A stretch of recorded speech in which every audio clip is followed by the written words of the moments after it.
December 4, 2024 meeting of the Harwich Conservation Commission being held in the Don B. Griffin Room at Town Hall in Harwich. Participation tonight is available in person in the room or online using GoToMeeting.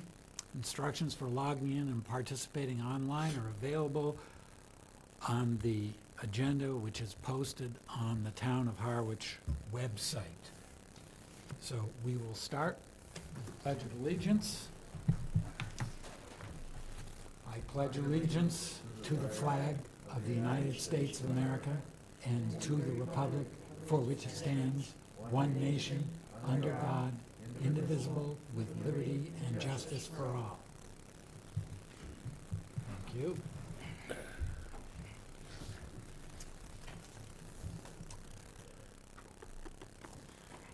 Should we note at the beginning here that the Wales Road item, which is at the end of the agenda, will be deferred tonight in case anyone is... Yes, it'll be deferred tonight because while it was on these paper agendas, it was not on the agenda that was online. So there'll be no discussion on 15 Wales Road. And I also mentioned that 117 Riverside Drive, as well as 3 Longview, will also be continued to December 18th. They have asked for continuances, so there'll be no testimony on those 2 projects tonight. Okay, so the first item on the agenda for tonight is the request for a determination of applicability for 8 Hunts Lane, map 32, parcel K1-38, for the removal and replanting of trees. We have Ms. Scherer online here to present. I am online. Thank you so much for your time tonight and for your consideration. I also appreciate those of you that stopped by to take a look at the site over the last couple of days. So in my presentation, which I won't walk everybody through because it's probably a little excessive for what we really need here, but I've got 7 trees that are either 2 are dead and the others are infested with pine borers or with carpenter ants. So they need to come out, and some are leaning towards the house, some are leaning towards the road. So they're primarily scrub pines with 1 oak tree that was damaged back when we had the tornado come through. It's lost most of its branches at this point. So the plan is to remove them. I gave you a site plan that shows you where those particular trees are located. We've got 3 clustered on the northeast side of my home, which is the back side, and 3 clustered on the eastern side of the property by the end of the road. And we've got the oak tree, which is down by the pond. And in working with the conservation team there, who's been unbelievably informative and have helped me a lot with putting all of this together, I'm working with forest keepers to have the trees removed. Because of where they're located in the yard, there's really no access for any heavy equipment to go around the house to access the trees. So they all need to be craned over the home or over the wires to get them out of the property. They're going to be cut as close to the ground as is reasonable, and the stumps will be left as is. Then the plan is, in the spring, I've been working with Edible Landscapes on a number of projects around my yard, but they're going to come back in and help me with this. So I provided you with a replanting plan. I'd like to add 2 trees and then a number of bushes, which I can walk you through. The trees that we were thinking of, and that Dave from Edible Landscapes recommended to me, was a tupelo to put down by the pond because they like their feet wet. The other was a native red mulberry. Then we want to add a number of elderberry bushes also down by the pond. I'm targeting 3 at this point, and some additional native high bush blueberries in the backyard, another 3 of those. And then the garden that's at the end of the road, I'd like to plant some northern bay bushes and some hazelnuts. Additionally, I'm going to put in some goldenrod and milkweed in there and more native perennials as well. So that's the high-level overview of it. I'm happy to answer any additional questions you have. If there are additional plants that you would rather see me plant, I'm very flexible on this. For those that have been here, you can see my backyard is very native. I'm trying to go all native with the rest of my yard. I've got clover instead of grass. And as I mentioned, Edible Landscapes has been working with me, and so we've been trying to bring in a lot more native plants here that are require a lot less care and water, ultimately. So I'll open it up for any questions that you all might have. Thank you. Amy? Not too many questions. You keep your property very natural, which we greatly appreciate. Really helps with the health of the pond and water quality. My one suggestion is that though red mulberry is native, I haven't really seen it too much here in Harwich. And I would suggest that you do a red maple tree instead and put it would like to be at the edge of wetlands. So instead of where the 3 elderberry bushes are on the wetlands, I'd recommend that you would put the maple in that general location and move the elderberry to the approximate location that you showed the mulberry to be. But, Is that too far from the pond's edge, though? For the elderberry, or for the elderberry? I don't think so, but you could also plant the maple in that general area down there and do the elderberries. There's enough room, I think, if you wanted to keep the elderberries down in that other location as well. Okay, yeah, I can work with Dave. He's a lot smarter on where they're gonna thrive than I am. Yep.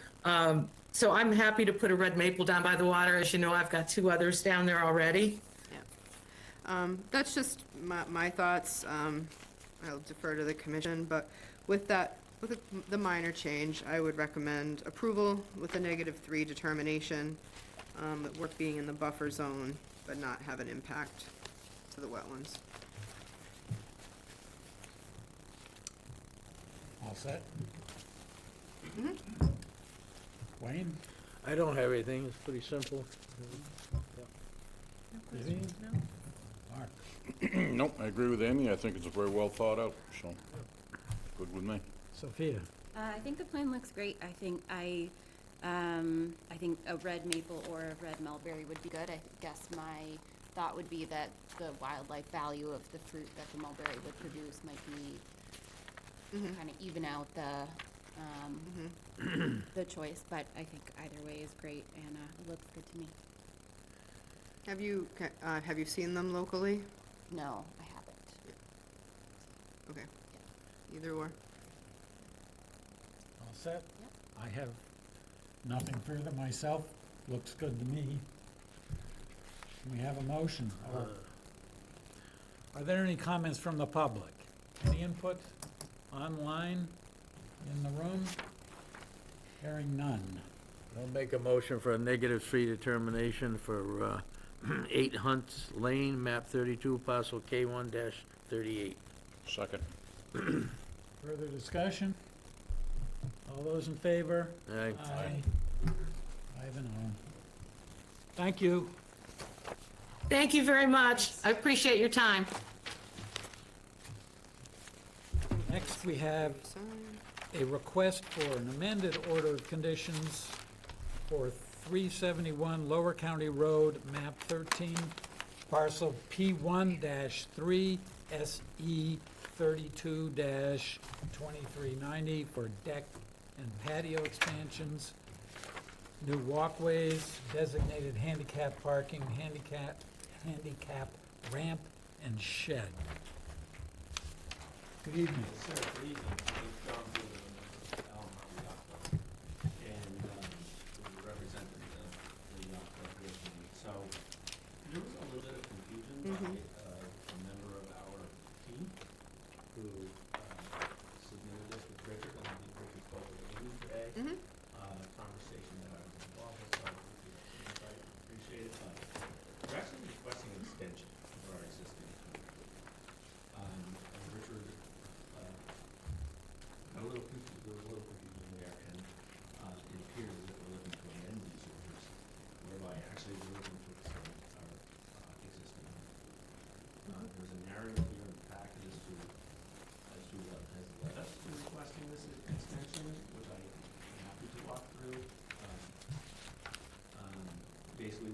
primary things that led us to ask for this was, while we've accomplished the majority of items in this, we were doing some permanent repairs to the interior of the building. And during that project, we moved some walls because there was some damage, and we saw some compromised pipe.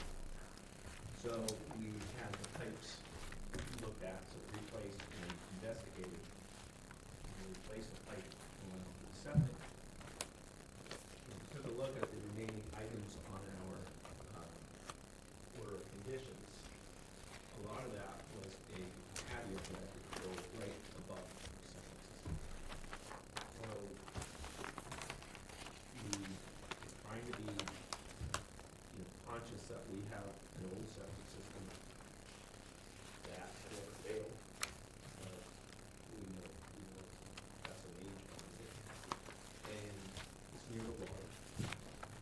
Ideally, we were thinking that we might want to explore first, get the septic system looked, to get a good quality recommendation or let's say, evaluation of our existing system, before we just go ahead and cover it all with construction. So,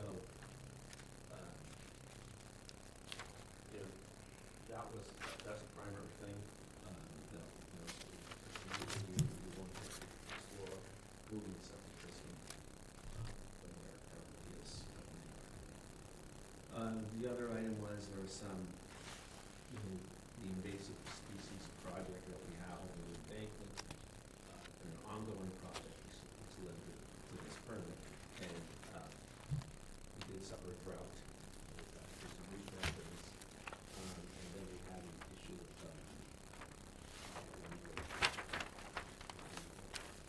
hydrant flushing, and kind of lost away part of our embankment, so now we're focused on collecting water, putting the water in, and doing some other things.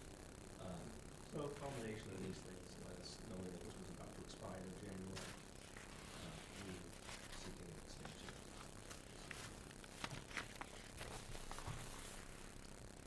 Okay, thank you. Amy?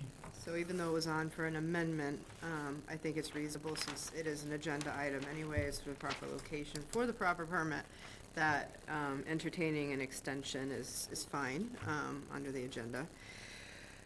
They have gotten extensions before and had gotten extensions with COVID as well, but it's an ongoing project, and I understand that, you have a lot of people making the decisions for who's going to be doing what and the cost. It's not just a one-person decision. I did email Richard Harris today with the proper contact information for the water department, because when I did speak with the water superintendent a couple weeks ago, his name is Jason Trepanier.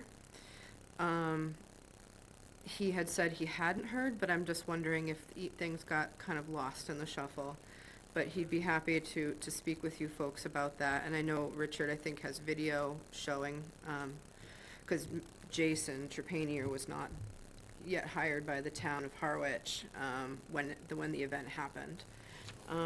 So there is a little bit of damage there. I would say in general, with everything between the drought and damage and the level of invasive species that you had on that embankment, it's doing pretty well, all things considered.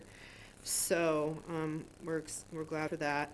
I would recommend a 3-year extension to try to get these things in line. I think where the confusion may have come from in terms of the filing is, I'm wondering if somebody had mentioned to me that you were gonna upgrade the septic too, and I said, well, if you're doing a new item and wanting this, then maybe we do it as an amendment. But we're neither here nor there at this point. So sorry if the confusion was on our end. My one point, I guess, would be is that as of when the permit went into effect several years ago, there is a condition of no fertilizers, herbicides, or pesticides, and with the exception of Wilkinson Ecological doing the herbicide treatment. I mean, I can't say for certain because I haven't seen it done if there's any application happening there still, but it appears to be still fairly of monoculture lawn area there. So even even organic fertilizers and organic compounds should not be used, because they do contain nitrogen and phosphorus. So that's a condition on the original permit, and I just want to bring it up since we're here tonight. Okay, I will look into that. I Again, can't answer that question. I know that we had that splitting done. the slice seating, Slice. that's good. We did have that done. Okay. That labor and stuff, so- Yep. If you could just look into it and make sure you're not, that would be, doing anything else, that would be great. As you know, we have different volunteers of different parts, so I just, before I would do such an interim project, do it right. No worries. But I recommend a 3-year extension for them. Okay, thank you. Sophia? I don't have any questions. Mark? Nothing to add. No questions? Nothing. I have one question, which is, who takes care of the lawn? Jim, basically, So it's a lawn service as opposed to a volunteer that's part of the yacht club? he's a member of the club, Oh, I see. but he has a lawn service. I see. So Okay. he's the one who did that slicing. Mhm. Okay. All right, I have nothing further. Any comments from the public in the room or online? Okay. I don't hear any. Anyone care to make a motion? I'll move to approve the 3-year extension. Second? Further discussion? Hearing none, all in favor? Aye. Aye. 5-0. Thank you. Thank you very much, appreciate it. Where we send that to is P.O. Box 443 Harwichport, right? Is where you'd like your extension to go to? Yes. That's the yacht club, okay. Yeah. Just want to make sure. Thank you. Okay, the next item on the agenda is a notice of intent for 117 Riverside Drive, map 4-A1, parcel A11, to construct a single-family house and appurtenant site work. This is continued from November 20th. There's been a request to continue once again to December 18th. December 18th, yes. So I'll move to continue this item to December 18th. Second? Discussion, all those in favor? Aye. Aye. 5-0. Next is notice of intent for 2241 Route 28, map 118, parcel Z3 for vista pruning. Good evening. My name's Rick. I actually live in East Harwich. I know present day is the back of my hand. Go down there frequently, lived here for 22 plus years. I represent the Curran Madison family who owns the property in question. And for years, they've had landscapers always just done their landscaping. And they did pruning, and because it's close to the water, I always asked, who did the pruning. I found out that it's sometimes too close to where it should be. So I notified the landscaper to stop. This is 2+ years ago. And then I talked to the Curran and Matheson family and said, I don't want to take this over, so we do this legit, legally, so we don't get fines. So, and vista pruning is what it's for. So if, I don't know if you've been to the property, imagine some of you have. The house looks directly across to Eastwood Ho and then towards Nauset Beach, a little bit off to the left. The side view, when you're looking from the house, over to the right of Eastwood Ho would not be touched at all, because that comes around to a neighbor's property. And I think we may have a map that shows the layout, or half round, if you will, of where the cutting or pruning would be. So it's specifically that area, and not to actually have that one, if you want to. Do you have the map? Yeah, so on that, you might see a half round at bottom. Half round. Yeah, it's like a half round, or a little etched out area. Oh, yeah, right, yeah. A hashed area. It's just labeled area of pruning. That's the one that's online. Okay, Whatever was in the, in the packet. was given, yeah. So there's an area, maybe, no? Sure. So, this is one of the- it's one of the ones right there. And you can see that this is the property. It actually comes down a little funnel.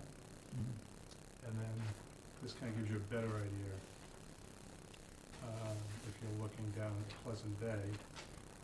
So this property comes down this way.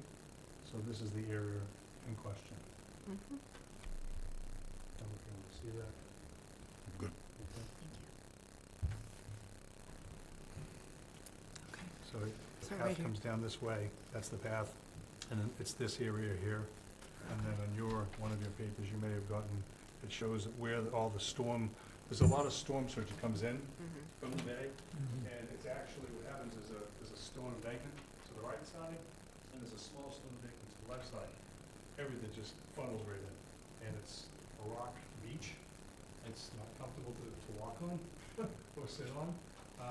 And in the worst of storms and the least of storms, the surge of water, it just comes in like a washing machine and flows right in. So that area has always been able to see, not the beach, because there's nothing there, they don't really care about that, but to just see the water a little bit more than what it currently is. And I decided to propose this towards the fall, so you can kind of get a better idea of, I have drone footage I've taken, the topograph of the pictures, so you can kind of see where the trees are laid out. There's a beautiful old tree. Who went to the property? So there's a beautiful old tree to the right-hand side as you look out, where the birds sit, and it's just really wonderful. Everything before that is the area of question, nothing on the other side. So, if that helps you. But it's the team that's going to do it, it's a local landscaper from Orleans. I've had them do a locust project for me before up in Wellfleet, so it was locust only. You can't do vista pruning, I'm sorry, up in Truro, where I mark all the trees that to be either taken as far as cut, locust, or pruned. So it's not like a clear butcher swath cut, if you will. So it's very selective. Okay. Amy? Sure. So Terry brought this to my attention a bit ago, and we've been to the site numerous times, and the resource areas are different here. You do have more of a cobble beach, which in the event of a storm, even though the water comes in, at least the cobble holds things a little bit better than just sand does. And that's a natural cobble beach there. Then landward of that is basically land subject to coastal storm flowage. So like you said, in a big storm, it allows flood waters to come in. You don't actually have the coastal bank till quite a bit farther inland, and most of these trees are either at the base of it or right on the slope, but it's not on the top of the bank. The trees had been mismanaged for many years until you brought it to my attention, and we had a little educational session about proper pruning techniques out there. And I think continuing the trees have been compromised, but they are still alive and viable. I think continued proper pruning techniques will allow the owner the view that they still desire, as well as be better for the trees. So it's a fairly minor window, all things considered, compared to some things that we see. So I would recommend approval. Thank you. I don't have anything, John. Okay. No. I have nothing to say. No questions. So what are those trees? I mean, they all. They're are they- oaks. They're all oaks, and they've all been pruned almost to shrub, right? Never pruned a shrub, no.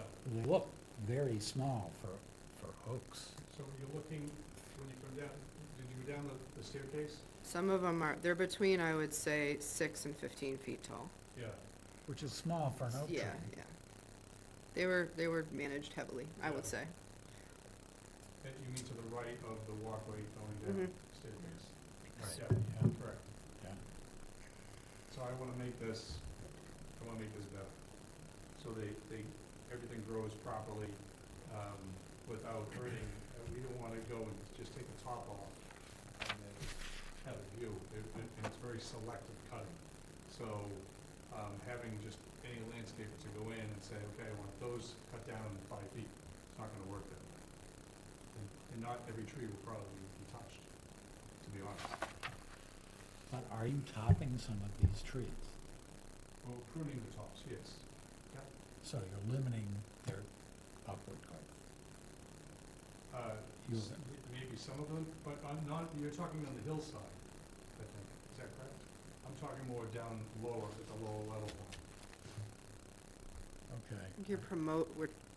The goal is to try to promote more lateral growth rather than all the upward growth that they were having because they were being essentially topped for many years. Without any horizontal cutting, so like Leland cypress, right? If you want a hedge, you don't just let it keep going straight up and get wider and wider and wider. You have to maintain the sides Yeah, so yeah. that doesn't grow so wide and continues to grow upwards. Same situation. Okay, I have nothing more. I do have a question after all. So you said that you've worked with them before and seen their work. Was it like skilled pruning kind of work? Very much so. Yeah. Yeah. Okay. And that's why, like, there's a number of landscapers that you call and say, you know, can you please come take a look at this property? Yeah, we're just gonna go in, we're gonna cut this and cut this and cut this. Mhm. And honestly, the person you're talking to is not the guy who's coming to do the cutting. Mhm. And they don't pay attention, and I'm always on site, so that's, like in Truro, I was there for the entire 5 hours. Yeah. You know, made sure it was done properly. I pre-marked all the trees that had to be taken as far as locusts. That was a specific requirement. It was only locusts. That's the only thing that was touched. I don't even think there's much locust at this location. There's not, no. Yeah, there is not, so. Yeah. We would have the contractor would have to be at a pre-construction meeting with me where I could vet them Yeah. essentially to make sure that they know the proper techniques.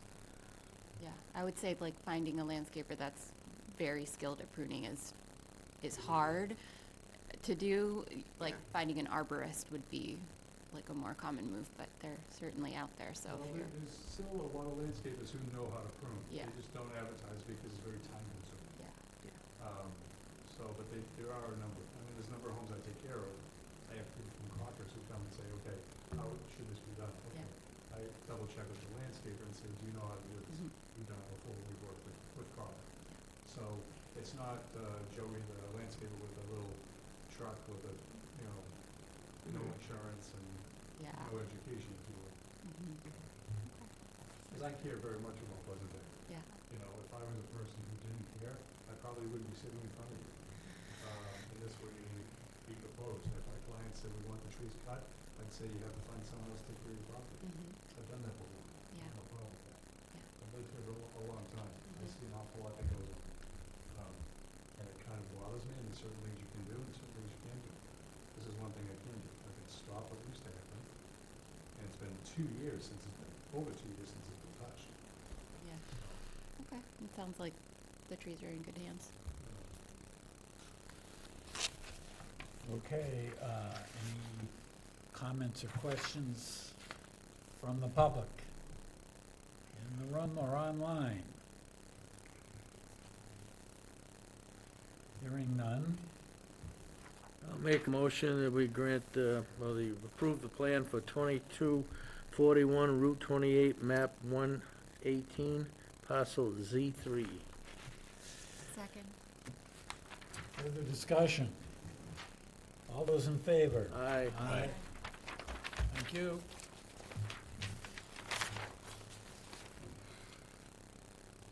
Next, we have a notice of intent for 3 Longview Lane, map 104, parcel N3-2, for renovation and home addition.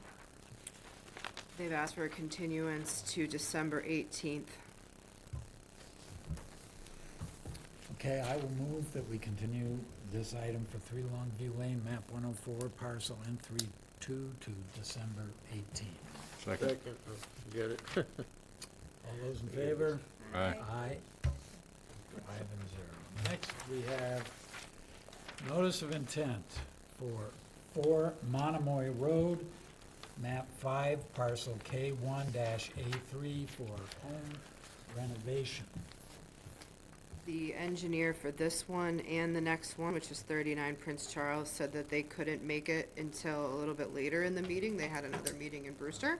So if we could table it to both 4 Monomoy and 39 Prince Charles to a little bit later in the meeting, they would appreciate that when they can get here.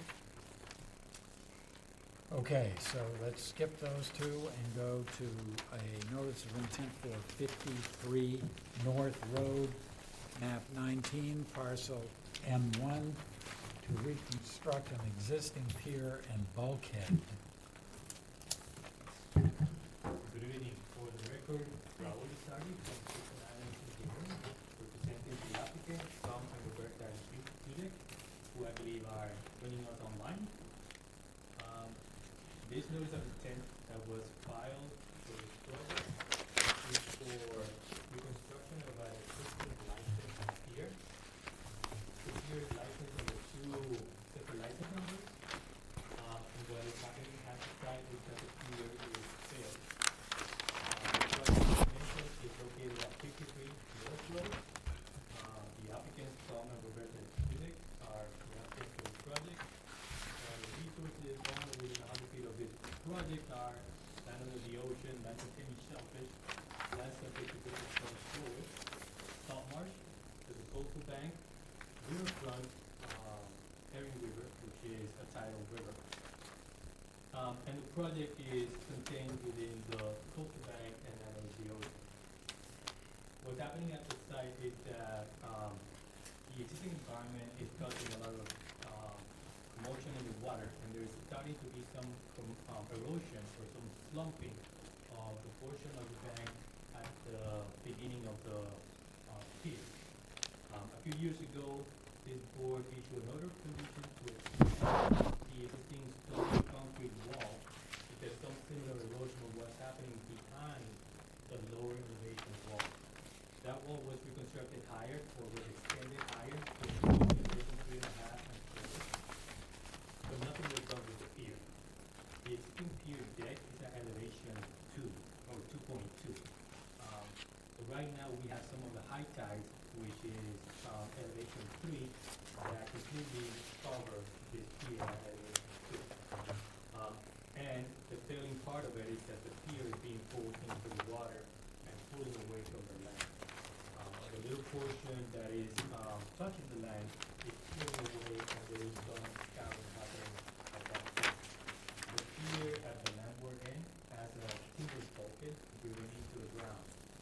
But right now, the loss of sediment underneath that is undermining that bulkhead, and there is not much support at the landward end. So the proposed project is to remove what's there, remove all the piles, temporarily replace the slope and the ramp, and then build a new pier at a higher elevation. We're proposing to bring it up from elevation 2.2 to roughly elevation 3.5, which is kind of similar to the elevation of the top of the new stone wall. It's also 6 inches higher than the high tide line, so the more frequent high tides will not completely flood the pier. We understand that it is in the flood zone, so flood events are gonna cover the whole pier and then some. In the part of the landward side, what we're proposing to do, because we're going to elevation 3.5, is ramp slightly up to elevation 4. So we want to be on the landward side, 1 foot higher than high tide line at elevation 3, so we start at elevation 4. Underneath it, to replace the timber bulkhead, by removing the timber bulkhead, we propose to install a sheathing bulkhead instead. And that sheathing bulkhead would have one wing that on the south side goes behind the existing stone wall. On the north side, it dives back into the ground. Overall, the pier extends 2 feet landward to reach elevation 4. And the rest of the pier stays within the same footprint that's been permitted. We do not want to extend the pier seaward because it would obstruct, we believe it would be obstructing into navigation, and we want to avoid that. Because it is in the riverfront, we did provide some alternative analysis of relocating the whole pier and seeing why those alternative analysis are not beneficial for the environment. If we were to extend northward, we'll be traversing a very healthy salt marsh at this location. So we want to do that. It would also require longer structures, more pilings, installation, and so forth. If we move it southward, we're moving it over an existing slope commitment, and then we have to go a bit higher, which means we have to go longer. And it kind of introduces those same parameters of additional pilings and so forth and so forth. So relocating in this location, but just slightly extending landward, we felt is the best approach. The agent did reach back to us with some comments, and I do want to talk about those comments. One of the comments was another alternative to be analyzed would be to, instead of doing a sheet piling, to replace the timber sheathing that is currently there, to do it in a rock face kind of stone wall, which is kind of similar to the stone wall that is there. That approach was not provided in the narrative for this notice of intent, and the reasoning was that we didn't think that would be an option that would be viable for this project in the eyes of the commission. A stone concrete wall with a rock face will require a lot more excavation. This close to the salt marsh and this close to the shoreline of the river will be more disturbance, in our opinion, that would be worth for this project. The driving of these sheet piles, there's no excavation necessary. We drive piles like 3 feet through the existing surface to a depth of 6 feet, and then the top is capped, and then the pier gets built on top of that. If we were to do an excavation for a proper seawall concrete with a rough stone base, we have to get to depths that will be protective of frost, protective of additional scarring on the soil. That would be too much work and too much impact too close to the resources that may be more detrimental than beneficial. So the driving of the sheathing is what we believe is less destructive to these resources. The portion of land that remains between the new installed sheet piling and the area that's being eroding that will be graded back, we propose to do biodegradable jute mesh, pin into the ground, and allow the marsh to migrate. This is a healthy marsh, so we believe migration landward is something that is going to happen. The site, although it does have a coastal bank, it is not that very steep, so we believe there is the ability for this marsh to migrate landward, unlike some of the other steeper banks where the marsh eventually will sea rise, the marsh just eventually decays and die away. This may be a potential area where some of the marsh could fit landward. Another comment that was brought up was mitigation. This pier is in the resource areas or in the 50-foot buffer zone. We are expanding about 2 feet landward from the existing beginning of the pier, but we feel that because this is a 4-foot walkway practically to access the water, it will fall under the allowance of 4-foot pass to the 50-foot buffer. But if that's not the case, and if the commission feels it needs mitigation for that additional 2 feet, we're willing to accept that condition to add mitigation for the additional 2 feet, which adds up to 8 square feet. The area of this additional expansion landward is currently lawn, so it will be a trade-off of lawn for the pier that we're proposing. Today, we did receive the comments from DMF, and I believe staff received them as well. There's always that typical comment about the height to width ratio that they recommend. I do not want this board to entertain the idea of 1.5 to 1 ratio in this case. This is a low profile pier. It's barely 20 feet long. To get it 6 feet out of the ground, it will be sticking out of the ground higher than probably some of the even shrubbery that is on the site. Or coming up to a platform, at elevation 6, then come back right down, to another platform to access the flow. We are raising it by roughly 1.5 feet. So it is a benefit that we're proposing, and it is a structure that is failing, it is pulling away from the land. So that's the presentation I have, and I'll be happy to answer any questions. Thank you. Thank you. Amy? Thank you. The only reason I asked about the rock, I didn't think it was viable either, but I just wanted to see it addressed as one of the thoughts for the alternatives, because that's typically what we would, one of the ones we would see, but I agree with you, it doesn't make sense in this location. We did just get the comments from Division of Marine Fisheries, and I put them on your table. And as Raul said, one of the comments is that they recommend a 1.5 to 1 height to width ratio above the salt marsh.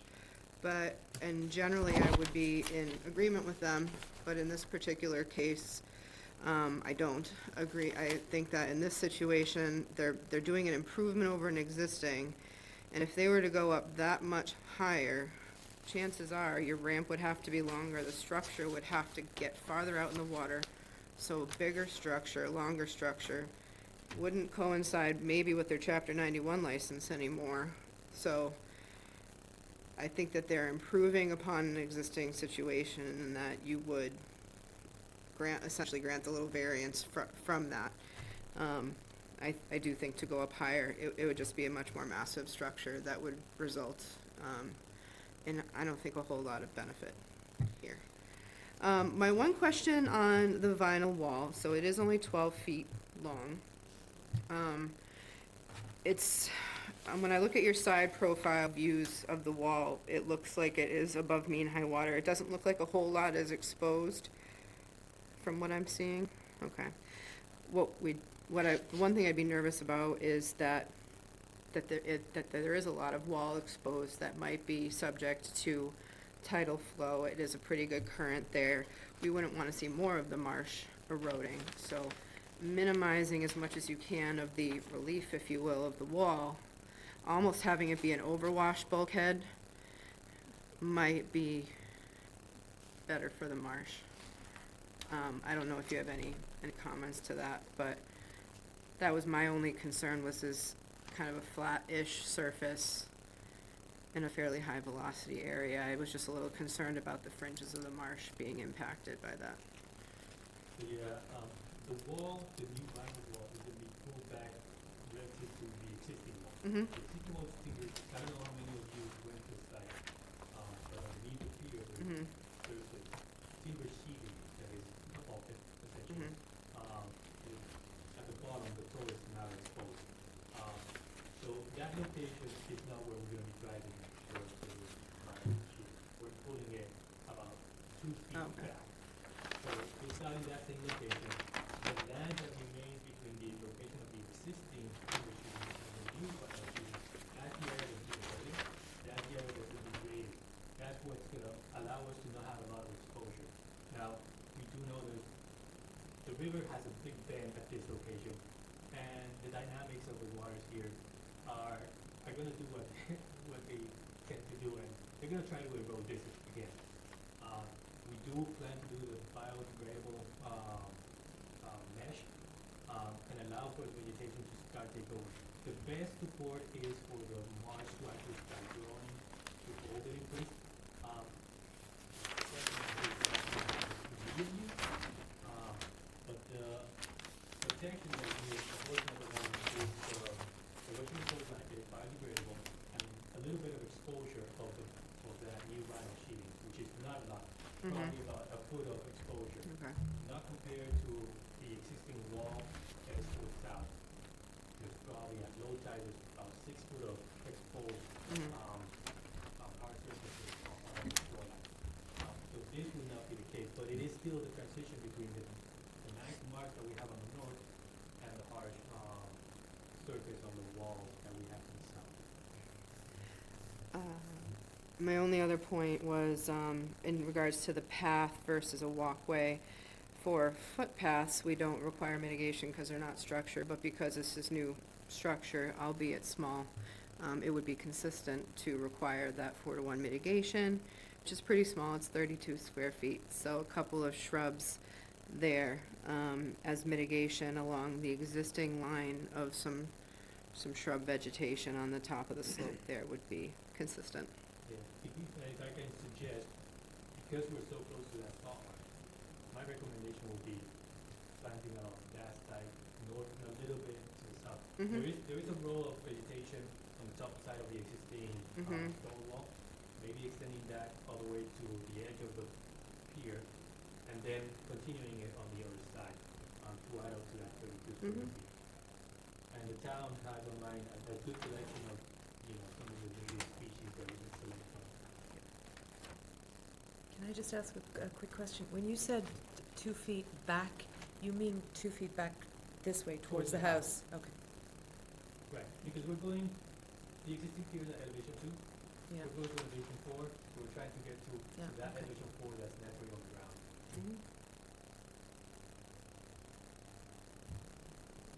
All set? Sophia? I have no questions.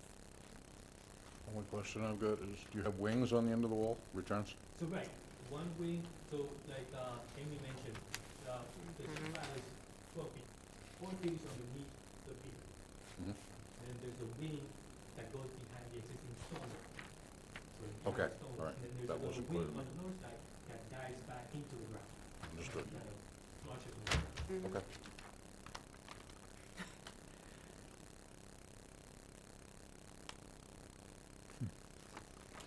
Okay. Vivian, any more questions? I want to see one of these wings. That's why I was making that face, because I'm like, I can't picture it, but take your word for it. Yeah, that, I've looked at that. That's, that might as well be. Yeah, you have to see it in person. Yeah. I think it's a good plan. I'm okay with it. Okay, well, I'm hung up on the salt marsh and dock height thing. So one question is, you're raising the thing 2 feet, right? On the landward edge is 2 feet, on the main portion of the water, it's about 1.5 feet, from 2 feet to 25. So I didn't take note when I was there, but is there, are there salt marsh species currently attempting to grow underneath the existing dock? There And- may be a sprig or two, but they're mostly on the sides because it's so low. Yeah, you have photos, I have photos. Good, I noticed this picture didn't have anything to notice, but I just Hi, this is Tom Dudek. There is some, but it's very minimal. It's You can see it very growing through the sparse. dock. Right, so there's an intertidal stretch there between the landward end It's fine, and I'll take one for the packet when he's done. which, if this dock wasn't there, it would be salt marsh. So we should take note of that. I guess, you have a copy. The other point, noting, visiting there, it appears that the lawn is still being treated, which we should have had in the previous order of conditions. And certainly it will be added in any order of conditions that we would approve here, that the lawn should not be treated with any fertilizers of any sort or any herbicides or other pesticides.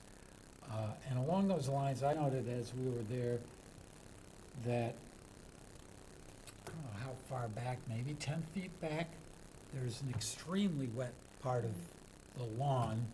There was standing water there yesterday at sunset, and it's sort of comes out from where there is a gutter drain, just draining onto the lawn. So, but it hadn't rained in a while. Yeah, There's an issue there, and I'm wondering if you know what the issue, is this a known issue? You have, the owner, Mr. Dudek, might be able to weigh in on that. I believe Yeah, that area's been I'm wet. on, are you talking about on the East side of the lawn. The side of the house, basically, not facing forward on the river, but facing, looking out the salt mark to the, what's that direction? South, Looking north, east, and it's. west, east. Looking east, and That's it's at basically- the northeast that's- corner of that. That's a sump pump. Oh, Should be that way. If that's what you're talking about, on the side of the Yeah, house. that makes sense now that you say it. but that shouldn't be happening, right? Should he be? Well, no, I mean, you have to get the water out of the basement somewhere. So, yeah, this house is over 200 years old. Yeah. The basement, I guess, at one point was dry. No longer. So there is a sump pump in this basement. Yeah, we had some big tides last week, moon tides, so I chances don't see are. where else they really could pump it, that it would be much better. So, and if it's just basement, or just water, then, It doesn't leak right back into the basement when you do that? I mean, it's right next to the house. constant. No, it's basically the groundwater, I'm not sure who mentioned the high tides, but when the tides are high, basically the groundwater comes up Yeah. and the sump pump basically takes it out before it goes into the basement up through the floors. Gotcha. Thank you. Okay, thank you. I have nothing further. I'm not going to object. I'm a little concerned about interfering with the salt marsh here, but leave that I as have it is. I have one question. Would it make sense, in front of the wall, right at the high tide line-ish, or just below, to put, a small fiber roll or something like that, rather than just the matting to help stabilize the toe and maybe try to plant that? We can put a roll of a fiber roll. The one thing with the fiber roll at this bend, Yeah, it may not stay. wonder if it's gonna be pulled off. Yeah, I wonder too. Unless we introduce another structure in the forms of anchoring, chemical anchors, it will pull it up, and I wonder if it just becomes debris downstream. Yeah, no, that's a good point. But the material of a fiber is essentially the same as a biodegradable, erosion control blanket, except for the coconut mesh. What the coconut mesh does do is provides the medium for the vegetation to grow. In this case, from the pictures that I just passed along, this is mostly wet. The salt marsh elevation along the sides is roughly elevation 1s and 2s. So the marsh is actually higher than the area underneath this pier. So the area that will be conducive for the marsh to migrate to is the area that we're grading, because it's gonna be around that elevation between 1 and 2, and maybe 2.5, below the elevation 3 of the high tide line. I think that is where we anticipate some of the marsh to migrate landward. Okay, so is the lawn still being treated?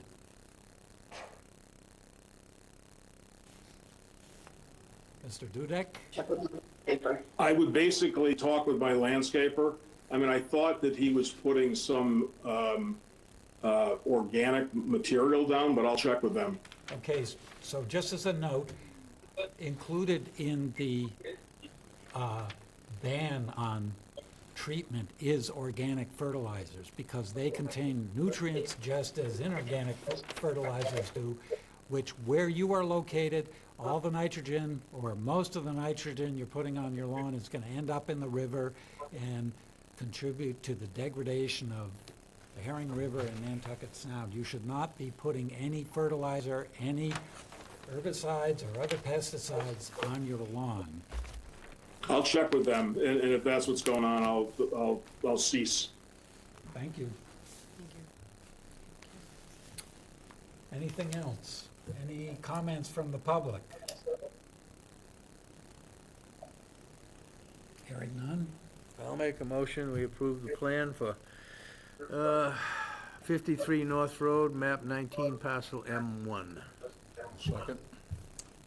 Further discussion? Hearing none, all those in favor? Aye. Aye. Thank you. Same to you. Thank you. The representative is still not here yet for the 2 we passed, so I think we do have somebody here for 49 Snow Inn Road, however, Okay. online. So next item that we're going to address is a request for a certificate of compliance for 49 Snow Inn Road, map 15, parcel N2, SE 32-2479, for reconstruction of an existing pier, ramp, and float with dredging, which has been continued from the November 20th meeting. Yes, sir. Hello, everybody. My name is Ryan Kavanaugh from Ty and Bond, here in front of you again, requesting the certificate of compliance. Amy and I had a very productive meeting on Monday where we discussed the pier width, which I believe was the biggest outstanding item. We determined that the 4-foot width, the 3-foot width that was approved was to make sure the pier was in compliance with that 1.5 to 1 width to height ratio over the salt marsh. And so given that the salt marsh is relatively towards the beginning of the pier, Amy and I discussed possibly trimming the deck boards in the beginning of the pier over the salt marsh. I think it's maybe 3 to 5 feet long, and we would extend the trimming of the deck boards to the first handrail post, which I believe is going to be about 5 or 6 feet from the beginning of the pier. We would trim the deck boards down to 3 feet in that area, and then the rest of the pier would be 4 feet, which would still be in compliance with those height to width ratios. That's what Amy and I discussed. I don't know if Amy, you have anything to add, but that is what we got. I think that would meet the intent of our regulations that over salt marsh, the pier has to be 1.5 times as high as the width of the decking. When it's not over salt marsh, which is the vast majority of this dock, it is allowed to be 1 to 1, which it meets. I think the reason we said 3 feet, and we probably didn't distinguish between the two, was just because you do have a little bit of a fringe of salt marsh here, so the whole thing was interpreted to be at only 3 feet wide, but according to our regulations, it would be 3 feet wide when it's over the marsh, and it could technically be 4 feet wide over the remainder. Instead of doing it exactly over where the marsh is, I suggested doing it from the first handrail, or from the start of the pier to the first handrail, which is 5 or 6 feet long, which is beyond where the seaward edge of the marsh is. So, I would recommend that we give them, and, Ryan, did you speak with the client after we spoke? Is this amenable to them? Yes, I did. It is amenable to them. I'm not sure what the timeline would be for completing that work because we're going to need to get back in touch with the contractor that built the pier. My recommendation is to give you 2 months, essentially, to do it. Okay. Until February 1st. If you have an issue running into that deadline, let us know. Okay. I would like to have that, I would recommend we have it done before spring, when the marsh does start to regrow. So I would recommend tabling the cert of compliance until that work is completed, but I would recommend that you allow them to trim off some of the decking to meet your regulations. Okay, comments from commissioners. Wayne? I go along with what Amy said. Let them fix it up, straighten out the paperwork afterwards. Okay, Vivian? I agree. Sophia? I agree with Amy. Do we need to vote? I would recommend that you vote to have them do the aforementioned work by February 1st, and then ask to be put on an upcoming agenda after that to vote a certificate of compliance for this. Okay, so moved. I'll second that. Further discussion? All those in favor? Aye. 5-0. Shall we move to the next request Yes. for a certificate of compliance, Yes. which is for... Thank you, everybody. 4 Quasin Lane, map 7, parcel A49, SE 32-2367, for demo and rebuild of a home with pool and patio and replace a septic system with plantings in existing lawn area. Do we have a representative here? Yes, we do. Can you guys hear me? Yes. We can. Hi, good evening, everyone. Swab Yosef from the S&E Companies. I'm the landscape contractor that completed all the landscaping after the construction of the home was finished. Amy has visited the site. We communicated last week. She had a couple questions. And if there is any further questions that you may have, I'll be happy to answer. I also have Shannon Goheen, who was the designer of the landscaping plan, available to join the call if needed. Okay, thank you, Amy. Yeah, when we visited the property, to check its compliance, everything pretty much seemed to be in compliance in regards to the home. I think that there was actually small portion that was not constructed off the pool, or between the pool and the house. And the plantings themselves looked good. There had been some changes, and I know that they had some issues with survivability. So Shannon Goheen did articulate that to me, where things were swapped out, and that worked for me.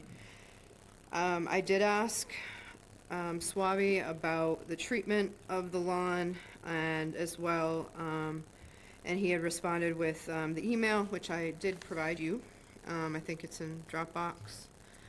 May have also been on your table tonight.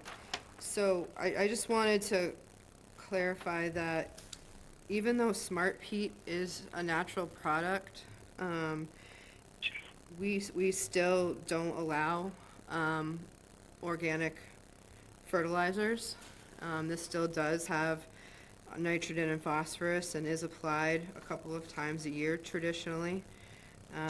So I'm not I have to check the order of conditions, but fertilization of treatment of any kind is not to be done within the 100-foot buffer zone here.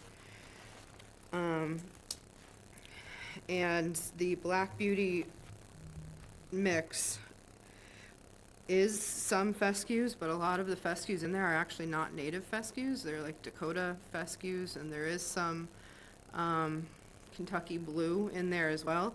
It is a product that is very commonly used, is considered a conservation mix. I'm not recommending you change that in any way. I'm just recommending that you stop any fertilizing practices out there, and that if you have to do any reseeding as time goes on, that we talk first and discuss the composition of the seed mix to go in.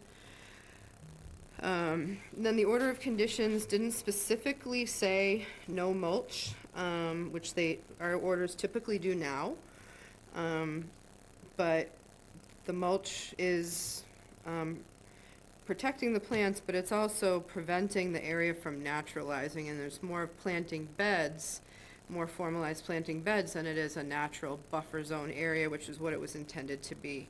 So my recommendation is that no more mulch be allowed in what is the mitigation planting areas. Mm-hmm. No problem.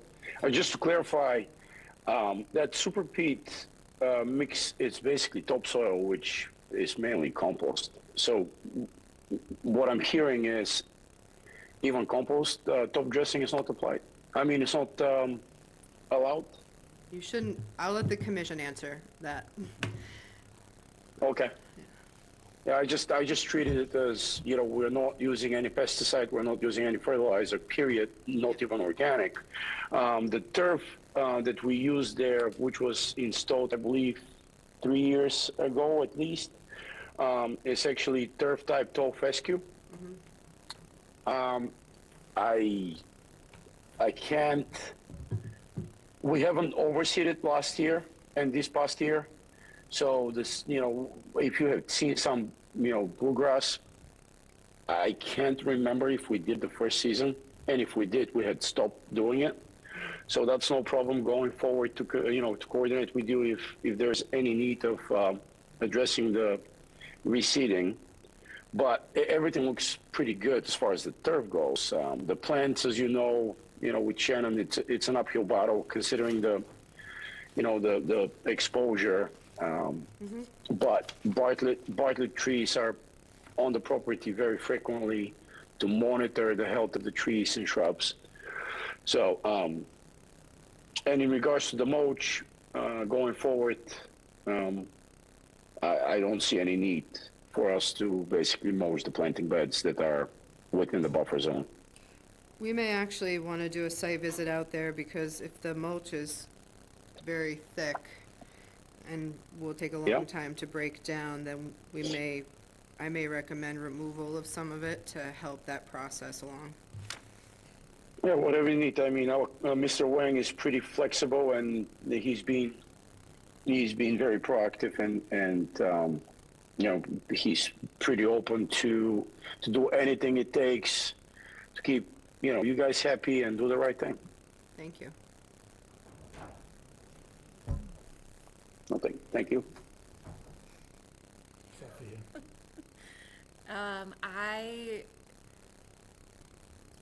I don't know where to put this conversation. Like, if we want to have a talk about not allowing composting, to me, a lawn that's in a buffer zone that's being managed, like, I'm really happy to see that they're using mulch blades and leaving the clippings. Like, that's a great way for any of these folks to keep a nice lawn without fertilization, right? You're just adding that organic matter back into the lawn. I don't want to say that people shouldn't compost their lawns or that companies shouldn't compost their lawns. I realize that there are a lot of different types of compost. You can get, like, I mean, one could argue that, like, the biosolids stuff is just compost. A lot of people do that. I think it's problematic, but I think in this scenario, I'm personally not comfortable saying that, like, a compost application is the same thing as a fertilizer application. To me, it isn't. So that's where I stand. I pretty much agree with what Sophia just said. To me, the composting is going to be primarily to aid in soil health. There has to be a degree of benefit to the plants, but it's going to be a lot slower and a lot more refined. The nitrogen content is no doubt going to be less than a commercially produced organic fertilizer. I think that's a different story. But the composting, to me, is a beneficial factor across the board. Okay, thank you. Vivian? Well, I don't know enough about it, so if I had to, I would defer to my three landscaping experts alongside me here, so that's all I have to say. Well, this one's going to agree with Mark and Sophia. Okay, well, I have a rather diametrically opposite view about this. And I think you have to actually look at the data about what they're applying before you draw a conclusion about whether it's good or not. You have to do the arithmetic. And so I'm going to bore you for a minute with some arithmetic. You look at a commonly used chemical fertilizer that has an analysis of 32, 0, and 4, which primarily nitrogen, basically a third nitrogen. And if you look at the application instructions say effectively apply 2.5 pounds of the product per 1,000 square feet. And at that 32% of the weight being nitrogen, that amounts to 0.8 pounds per 1,000 square feet of nitrogen. Now you look, and I happen to have a data sheet for this product specifically, which I don't think was included here, but if you look at that, the application's instructions effectively tell you to apply a cubic yard of the product per 1,000 square feet. And the application instructions again say that per cubic yard, it's 800 pounds. The analysis is only 2.67% nitrogen, but 2.67% of 800 pounds is over 20 pounds of nitrogen. And the analysis is 1.1% phosphorus, which comes out to be 8 or 9 pounds of phosphorus per 1,000 square feet, which is like, for the nitrogen, it's more than 20 times more than you would get out of a commercial chemical fertilizer. So, and it may break down more slowly, but it's vastly more nitrogen than in a commercial product. I don't think it's a good idea to apply this stuff personally anywhere, because there's so much nitrogen there that's going to eventually leach into the groundwater, and particularly at a location like this, which is right on the beach, basically, and whatever doesn't get taken up by the grass, well, it's all going to end up in the groundwater, because if it doesn't get taken, it'll get taken up by the grass, which will be left on the lawn. Eventually, a lot of nitrogen is going to leach into Nantucket Sound. I don't think we should go along with this. I agree that if you can have an organic product that doesn't have a lot of nitrogen in it, it's probably a great thing for a lawn. I have no idea whether there are such products, and maybe one of the landscapers here can explain to me why I shouldn't care that there's 25 times more nitrogen in this being applied to a lawn with this product. What's going to happen to that nitrogen? Is it going to go anywhere other than into the groundwater? Is that my turn to speak? Well, I'm waiting to see if there are comments from fellow commissioners. I'm not seeing any, so go ahead and respond. Please do. Well, I mean, it seems like I appreciate your input, very thoughtful, and it seems like you have data that we need to trust. We simply just went what the bylaw says, no fertilizer. So my apologies if applying compost product, my interpretation was, all right, there's a healthy way, by naturally cutting the grass, which I have provided, few videos and pictures. We have been using this throughout, we're pushing it as a product and way to maintain the turf to all our clients. It's been working out great in the past 2 years, and the interest is there. People are citing from using commercial fertilization. We don't offer it as a company. We don't have anybody that's licensed to do it. We have zero interest to do that ourselves. So all this information that you just shared with us is meaningful, and it makes sense. However, I don't really have the data and the breakdown of the percentage. One thing I have data is how much product we apply per square foot, per 1,000 square feet. And we're using 0.7. So 1.5 yards for 2,000 square feet is what we're applying, which is only a quarter of an inch of the product that goes on top. I see. Throughout the turf area.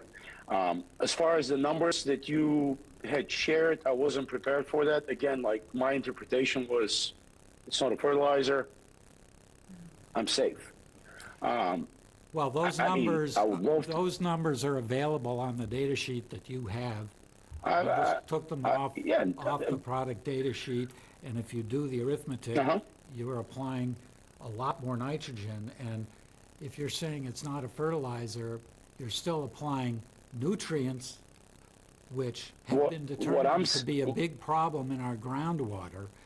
And I think we may be. What I'm saying is, I'm sticking with the terms used in the bylaws, which it says fertilizer, no matter if organic or otherwise. I think Compost. it's a discussion. My interpretation was not, like that compost would have been harmful, but like right now, I guess if you have otherwise to say, we're going to stop the use of it. We only do it spring and fall. We do aeration and superpeat application, superpeat compost, spring and fall.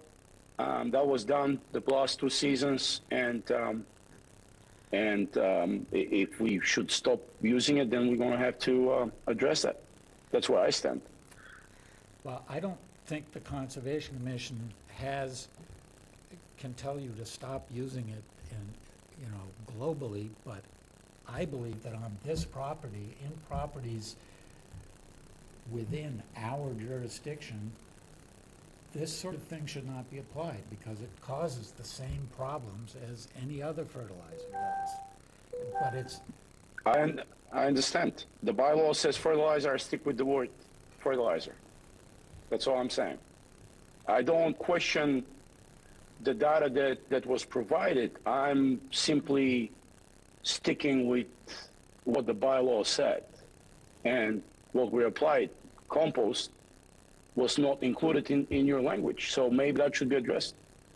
For people like me that did not, clearly we failed to do our homework. Amy. Thank you. I do think it is unclear. And I've worked with this contractor for many years now, and I don't think anything was done to try to get around the issue. I know that that's not neither here nor there, but it's a larger discussion that maybe we need to have as a discussion item at a future meeting, because I do understand how it can be misinterpreted, and I do think it needs to be clarified. And I am not an expert in this product at all, so I can't speak to it, and I'm not going to try to. I want to do some more homework about it, but yeah. So I don't know how we move forward. But I don't know if there's anybody else who has a comment here. I agree with what Suave mentioned. I totally concur with him. Going forward, perhaps what we need to do is look at the opportunity to have a guaranteed analysis of a given product and give specific guidelines for composting and a directive for that to be managed. I understand your math, John, and I don't dispute that. I also understand the concern. But customarily, I think that would be probably to most people's surprise. okay, and what I think is that this conversation highlights the difficulty of having a conversation about controlling fertilizer at all. Mhm. But, I mean, that's one of the reasons I felt I needed to bring this up tonight, because there may be practices that we explicitly don't allow, that actually aren't that bad, but there's the opposite one where people aren't aware, but they're causing real problems. And this is one of those, in my opinion, and I think we need to increase the awareness of this sort of thing. And I don't know, we have to make a decision about this particular case, but in general, I think something has to be done about this, and that we have to pay attention to this problem. Precisely because it seems so attractive, and when you apply a very nitrogen-rich compost to people's lawns, their lawns look beautiful. And of course they want to keep doing that, plus they feel good, because they think they're not causing problems, but in the end, it's probably not a great thing to do. It's just another example of how we're causing problems here without really knowing we're causing problems. So I will, I mean, as a contractor, this is a discussion for a completely different time and different place. If I'm all about education and, you know, as the green industry is a huge industry and provides a lot of, a lot of employment to a large year-round population on the Cape. So I'm not even going to go through that angle or address it. I agree with you that this is a important discussion for the green industry in general. There's other more harmful ways that are out there that are being applied and used daily. We're not about that, but I would like to stick with the subject at matter tonight, and I'll be happy to work with Amy. Like I communicate with her every time we deal with sensitive areas. I try to do our best to deliver up to her expectations. And I would like to continue to do that and maintain our relationship because, it's important for the environment and she's doing a tremendous job. And you as I appreciate your time as well and effort that you're part of that process as well. So I'm open to any suggestions that, going forward, how we should proceed. But our intent throughout the past couple of years hasn't been to be harmful in any matter, shape, and form.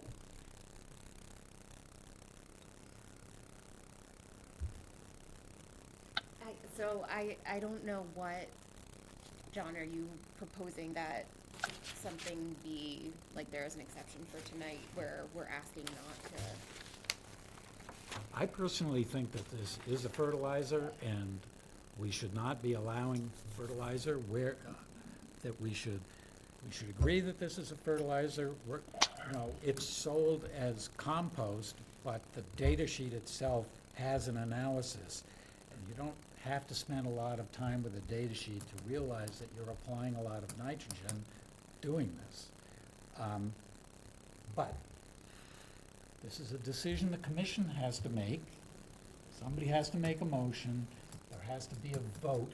I would very strongly encourage anyone who's using this product to reconsider and look for other products which do not contain anywhere near so much nitrogen. What is the name of this product, John? Super Pete. Super Pete? Amy has a data sheet she can send it to. And what are some better alternatives? I don't know a lot about compost-derived lawn treatments. I haven't, done a lot of research. I was just looking at this particular one.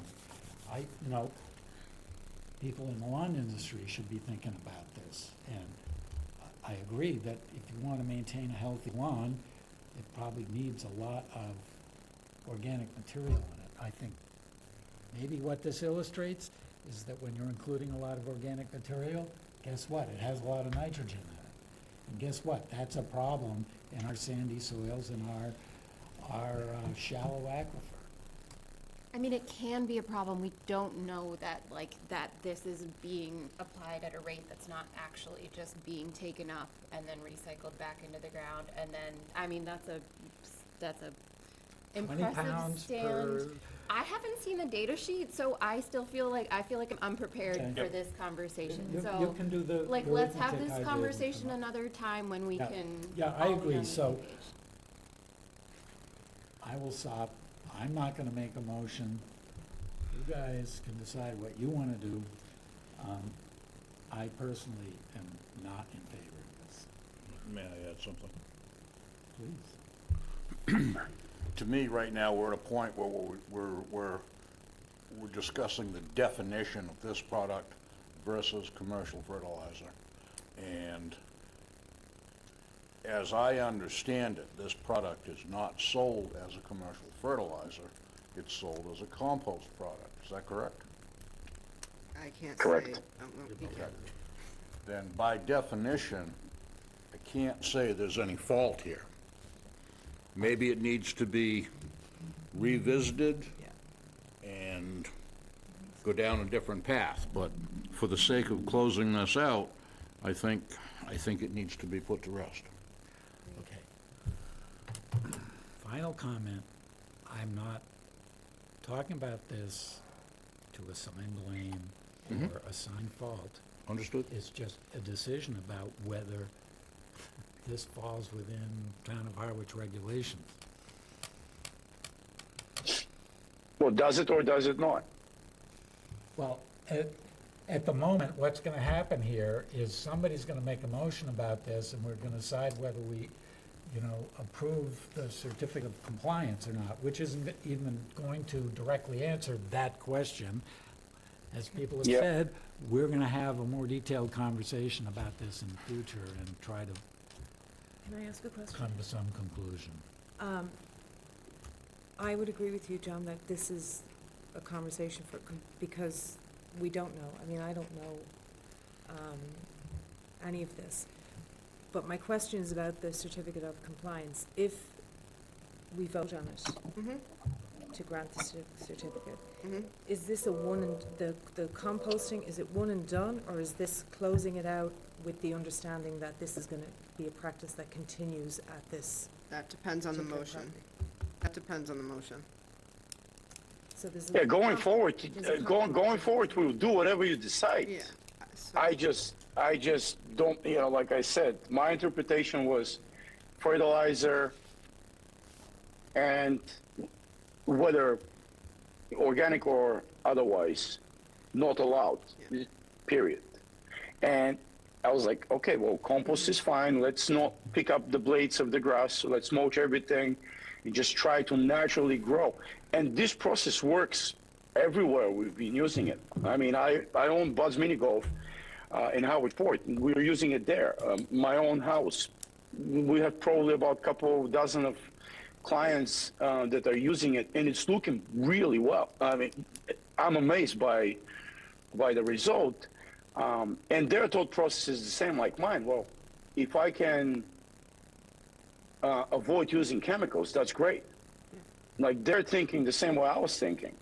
So I would love to extend this conversation outside of this meeting and see, the benefits, or does it hurt the soil? But for the purpose of this meeting, if you decide, I feel like my decision-making process is hurting my client. So going forward, obviously, I'm here to represent my client, and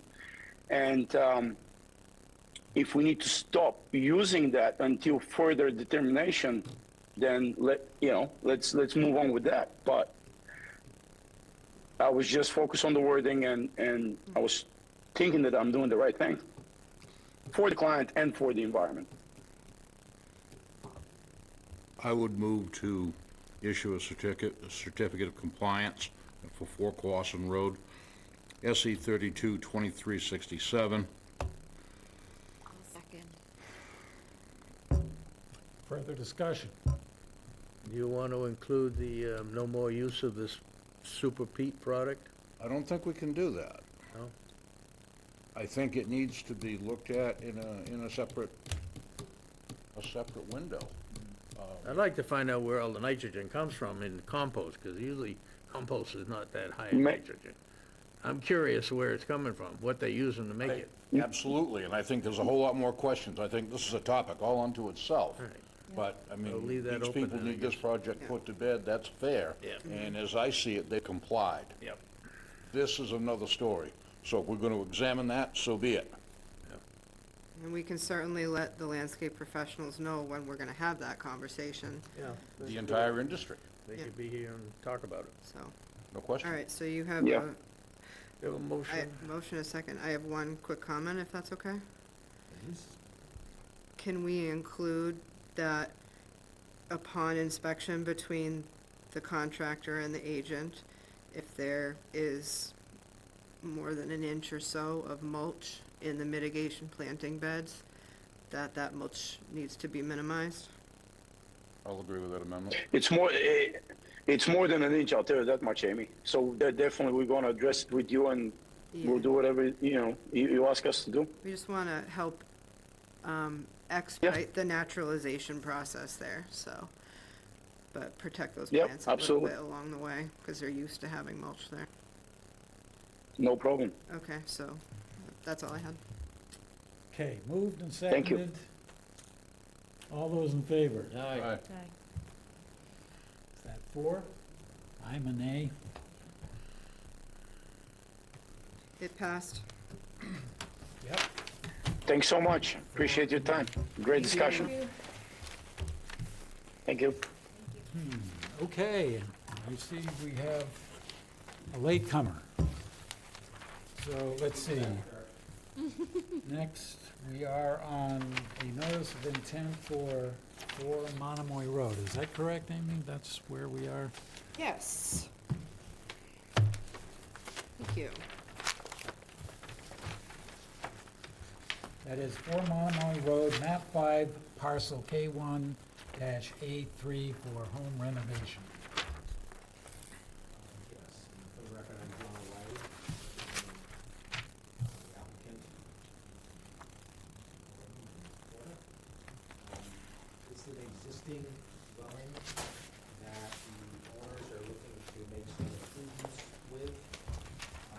There's some interior remodeling happening, and there's a second floor expansion in 2 areas of the building. I did include some architectural plans for the commission's information.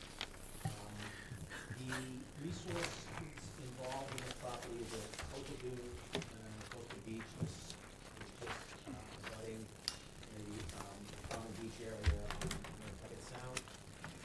So we had Paul Shea of Independent Environmental Consultants go out and flag the coastal dune, which we have shown on the plan, flags D1, D8. The site is also subject to multiple flood zones, and we attempted to map those based on FEMA flood maps, and you can see those in the dark and bold map in the dot line. The site is, I think, quite unique for this area. It's a very natural, wooded, and vegetated site, other than where the house is. There's a small amount of lawn around the house. And what we're proposing to do, so it's a little bit different than some of the houses that are down this area as far as that. Landscape area. So, what the proposal includes is, 3 small additions, to the building footprint. First one, is the covered entry, which is really just an expansion of the deck, that's underneath the roof area on the front part of the house. Furthest away from the resource, we have a new entrance door on the west side of the building.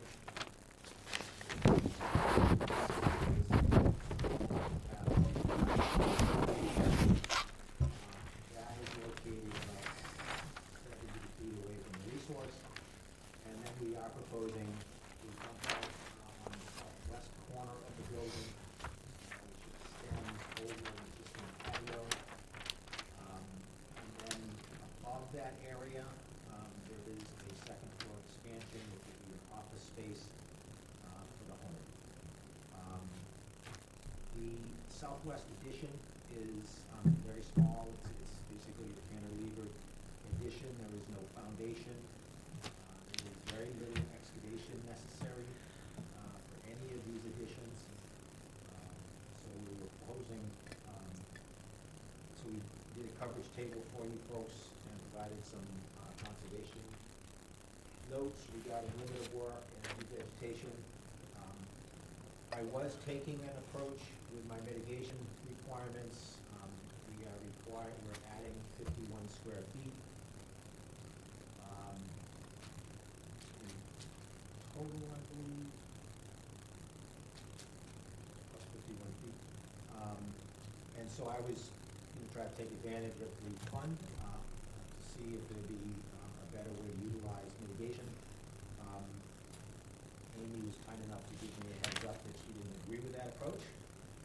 And she's given us some ideas as to where she thinks some mitigation could be placed. I have reached out to Mr. Gordon, who was actually welcoming to those comments, that there is some bittersweet out there. He'd like his landscaper to try to attack. But unfortunately, I don't have a proposal yet for you as far as the mitigation. So I'm hoping tonight we can get a sense on the board as to proposed additions, and then I would seek a continuance so we can address the mitigation component. We are also waiting on natural heritage, I believe. Yes. Yes. So with that, I'd be happy to answer any questions the commission has. Thank you.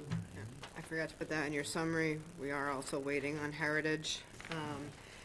I don't think this is gonna have any, I think they're concerned about shorebirds that are at the very, seaward edge of this property and not up where the house is, but they usually give themselves, a decent buffer to that. So, we can't vote tonight anyway, or we shouldn't vote tonight anyway.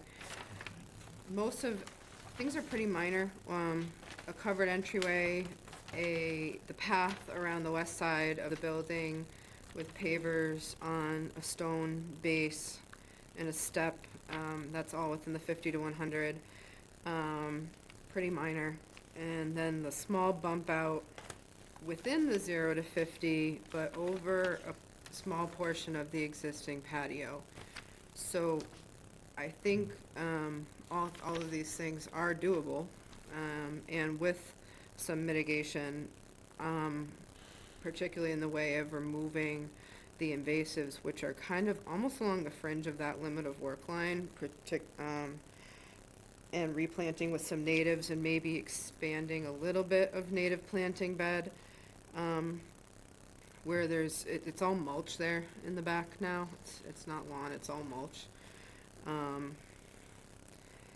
I could see fit to recommending an approval for this. The dune itself is in really good shape. There's just this fringe of invasives, bittersweet and privet. There might be an olive in there too, I can't remember. But it's not an exorbitant amount, so even removal of that, replanting some area with American beach grass and goldenrod, and maybe a native planting strip where the mulch is on top of that, I would see as mitigation for this.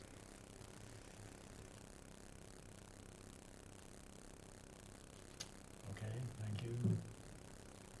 Wayne? Well, I was just reading through this, if you can do the mitigation, I think that's the way to go. Really. I guess the question is, do we wait for a mitigation plan, or, yeah? Mm-hmm. Yeah. Two reasons you can't close the meeting is natural heritage hasn't weighed in, so technically you can't close the meeting. But it was a timing issue. I talked to Mr. Gordon, we had Thanksgiving, so it was Monday, we finally connected, and told him the concerns staff had, and he's all on board to prepare a mitigation package. Okay. Particularly when he found out that he'd have a chance to deal with that invasive stuff that his landscaper has been trying to get removed. So we'll put together a package, revise this plan and include planting protocol and coverage. Okay. Can I ask another question, completely unrelated? You said there was a second entrance going in? Did I hear that? Where is that? I can't see that on the, It's right here. There's a step of the walkway. The left side of the house, if you look at the plan. Right there. right? Oh, okay, A little stoop. okay, Those all right. are along that Okay. side of the house right now, and they're adding a door. Mhm. And that's the. The walkway. Okay, thank you. Mark? Oh, me? Yes, you. No, with the modification of the, boy, I'm good. Didn't quite follow that. Sorry, I ran out of words. You're getting there. It's not even that late. No? It's not even Back 8 to o'clock follow. yet. I bet it is. I like the sound of what Amy proposed. I think that sounds really reasonable, so that's it. No other questions. Yeah, I agree.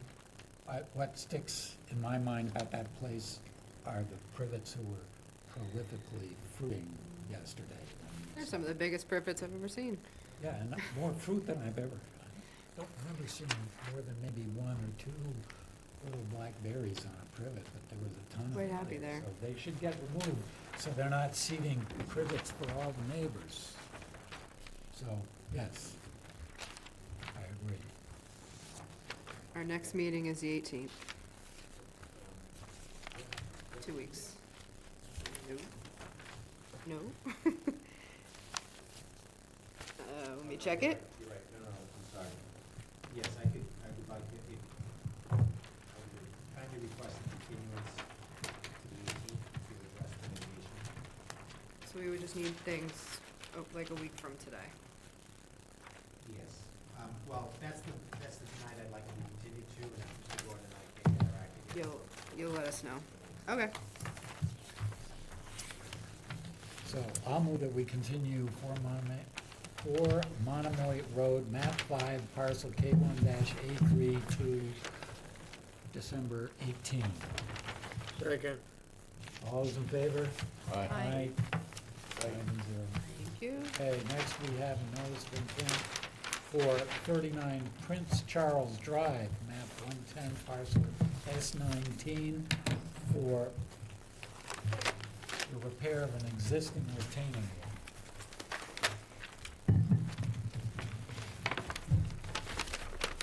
We're not there. I don't really have to tell you why we're here. Nope. The gigantic hole in the retaining wall.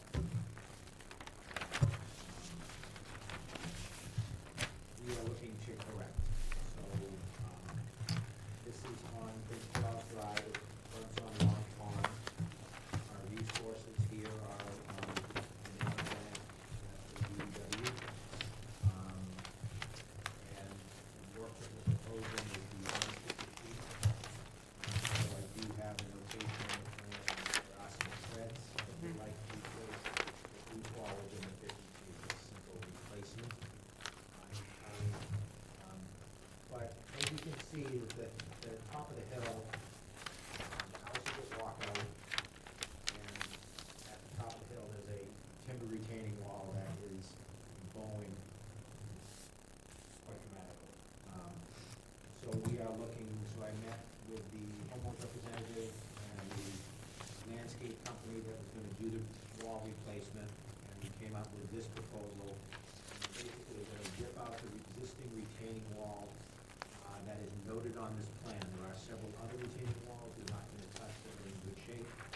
We're gonna remove the one that's leaning and bulging, and then replace it with a wall half its size, and then step back with another retaining wall half its size. So you're looking at almost 3.5 feet of stepping of the wall as opposed to a 7 foot tall retaining wall. I've been talking with Amy again. We identified some areas for some planting of some shrubbery. The slope is well vegetated as far as trees, but the understory is a little bit weak in the area that we're proposing, so we've come up with planting of, when it comes to 12 shrubs, that will be dotted on the hillside as noted. All the work is gonna be done by hand. I asked the contractor twice about equipment. He said there'd be very little equipment needed, and that he's planning to do this all by hand. Access will be from the east side or the north side of the house, around where it says existing retaining wall to remain. Will be coming around the far side of the house. Material will be stockpiled in the driveway. So, happy to answer any questions. Okay, Amy? I'm recommending approval of the project as presented. I met outside with the representative, and walked through this. I think, going with 2 shorter staggered walls is better than a 7-foot wall, which is just kind of lends itself to bowing over time. They also don't have to go for a building permit if they stay below 4 feet, which is nice. They technically are, because they're adding a second wall, have a little bit of a footprint expansion of structure, which means they have to do some mitigation according to your regulations. There's an area that has a little bit of invasive, that's the area that is being replanted as a little bit of invasive that'll need to be removed, as well in there. I wanna say it's vinca, from what I'm remembering, maybe a couple honeysuckle in there too.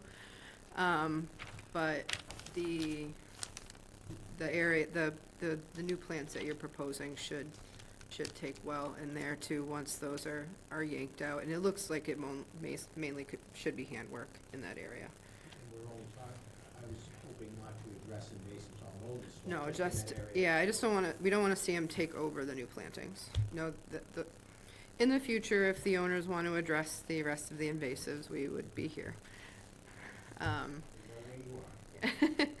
But no, I'd recommend approval of the project. Okay, thank you. Only question I have, what kind of wood, what kind of timbers are you using for this? It's gonna be pressure treated. Pressure treated? Pressure treated landscape. Okay. I'm all set. No questions? All I can add is I just see a continuation of that problem later down the line. I mean, is it possible the consideration of a modular system, modular concrete block system be engaged? Bigger blocks, Yeah. something along the lines of Ready Rock, something of that nature, where it's a long-term solution. And there's other products as well, that's. Yeah, no, I know. We did talk about masonry, and it just increased the scope of the alteration that we look at now. You would be talking about a piece of machinery and adding gravel and putting in all of that. So I think the preferred choice was timber. Commission has an issue with it, so actually, see. I think that, I think that what doomed that 7-foot wall is that you can see some of the dead men are twisted, and it looks like they snapped a lot of the way it was done. So with the 4-foot wall, you're not as reliant on the dead men as you are with a higher wall. You still will have dead men, and the 2 walls will be tied together. But, no, we didn't, the commission wants us to look at a different material. Well, I mean, a terraced configuration is always gonna be preferred. But, I mean, to me, it just seems like it would be. Well, right now the wall is 7 feet, Right. head high on me. Right. And so what that wall will look like will be a 4-foot wall Mhm. initially, a plant bed, and then another 3.5-foot wall, 6-7 feet behind that. Right, and what I'm suggesting is the same configuration, but in a modular block system, just to build in the longevity, and, 25 years from now, somebody else is gonna have this conversation. How old is the existing wall? The one that's buckled? How long has it been there, do you I know? want to probably say it was when the stairway was created, which was probably when the house was built. Do you have any records on? Yes, but not with me. It's not. Not, I don't have any exact. All right, I'm just curious. Well, I'll defer to the commission. If the commission feels we should look at different material, we will. I'd much rather just kind of get this wall approved and then talk to the owner, and if they want to come back with an amendment, then we can do that. That's an option as well. I have no further questions. Yeah, so my question was what Mark was addressing. I guess I was a little concerned about it. I guess Mark is more knowledgeable about these things than I am, so that just increases my concern. But I'm not sure it's our call, so I'm willing to go with what you're suggesting. But sort of a parallel comment is, if you're just addressing a segment of the invasives, particularly if they're bittersweet, that's gonna help them for a couple of years, but you're gonna have a mess again in a few years, probably a lot quicker than that wall is going to begin to degrade. So I would just highly encourage the owners to try to deal with the whole problem, because just dealing with part of the problem doesn't fix anything. I don't recall there being bittersweet, or Is there not? I don't recall there being anything as invasive, quickly spreading as that in there. Okay, all right. There is that elsewhere farther away on the property, but in this area, I don't recall it being there. We Okay. could, I didn't think it have the eagle eye like you, I didn't think there was a lot of invasive. there's not much. I'm just saying, while it's not I much, don't remember seeing bittersweet. no. I think it's either vinca or maybe a little ivy and I think a honeysuckle or so, but nothing major. I will certainly pass those along to the client. And I think this was that whole slope has been an ongoing process with the owners. Yeah. So Yeah. We'd be surprised if it didn't happen. Anything from anyone else? Further comments?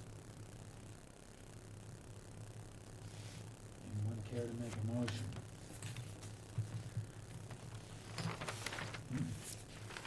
Looking for the paperwork, hold on. I'll make a motion. Nobody else wants to. I couldn't find it. Approve the plan for 39 Prince Charles Drive, map 110, parcel S19. And there was some mitigation talk for this one? Yeah, as You'll presented. take care of that? Yep. Okay. Second. Further discussion? Hearing none, all those in favor? Aye. Thank you. Thank you. I ran out of words again. I'm disappointed. You too. Are you not gonna see us, no, you're gonna see us on the 18th. You'll see. I wish you'd have a holiday right at Take it easy. Okay, so discussion and possible vote is blank at this point. All we have left on the agenda, unless I'm missing something, are minutes. Minutes, and then if we have public comment for anything. Oh, okay. I The sent a minutes bunch real, of, yep, we got them. We made the changes, all the kind of minutia, Yeah, small I- things, but we appreciate them. it'll happen every time. I didn't like do my, it? I didn't do my homework. I You're did the some of English it. teacher. Well, I have, look, I have my list going, but you probably already covered it, sounds like. I think you caught all the grammatical stuff. I would move to accept the minutes. Is there a second? Second. Any discussion? Hearing none, all those in favor? Aye. Okay, is there public comment? Thank you. Appreciate the time. We appreciate your patience. Yeah, you waited a long time. Matt Sutphin, Harwich. You're all, I'm sure, in receipt of my email from yesterday, and I thought They didn't get the email from yesterday. you haven't received an email from me? I did. I have not yet provided it to the commission. I wasn't, I was hoping they might be aware of it. I just Okay, got but- it, so no, I didn't put it on it. That's why Okay. there's nothing on the agenda for discussion of anything. Gotcha, okay, well, I wanted to come and elaborate on it because I wanted to make sure everybody was not misinterpreting any tone or anything like that. Essentially, I've been becoming concerned this last year or so about changes in town, and it became apparent to me that a process, at least from my understanding of process, there are some problems out there. And I just have written a letter, which I guess I can read to you, explaining where I see some problems in process. One is the trees across the way. I'm trying to save those trees from being cut down, The library. the library. Another one, I'm also concerned about Walther Road. I grew up next to Walther Road. That house is going to be torn down in a few weeks. My second house, the one I grew up in Harwichport, got torn down 2 weeks ago. So I'm feeling a lot of change, and it's feeling a bit awkward to me and feeling a bit adrift. So that's probably some of the impetus for my standing in front of you right now. I don't want to be misunderstood as being argumentative. I just have this idea about process. I used to build houses in New York. I had these old-timers that kept me from sawing myself off the limb. You know, they knew a lot more than I did. So, but what they would impress on me is the value of trying to see the last nail before you drive the first nail.